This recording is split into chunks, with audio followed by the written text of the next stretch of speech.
I had been working out and stuff, and I felt good. And I went into it, the poker game, and I got chop blocked in my knee. And I came up, and it sort of felt a little weird, but I played the rest of the game like that.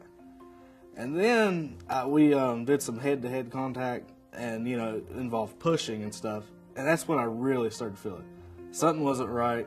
I wasn't getting the push I was used to. My orthopedic surgeon was at that game. So when I messed up my knee, the trainer was like, well, let's go talk to him, because he had been a trainer for 15 years. He had never heard a pop like that. So we went and talked to him immediately. He was like, I think it's a meniscus. And we got an MRI later, like 2 days later, and it confirmed that it was flipped in between my bone, and we needed to have surgery.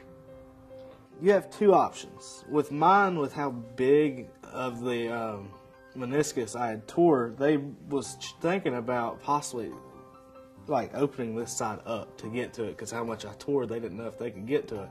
But after further examination, there's actually two little tiny incisions that they can send like a camera through one and a little tiny like scalp to put it all back together and stitch it back up.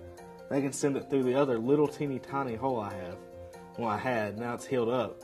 But they can stitch it all back together with just that little incisions. The little things are really big in life, and sometimes you don't think about that, like just walking. You know, walking is a great thing.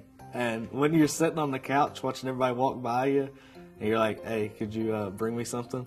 It really sucks. And all you want to do is walk. I mean, it's really appreciate the little things that you really can do that some other people might not be able to. Playing football is probably still my favorite thing to do, or basketball. I like basketball, just that I was never built to play basketball. But I love playing outside. It's great.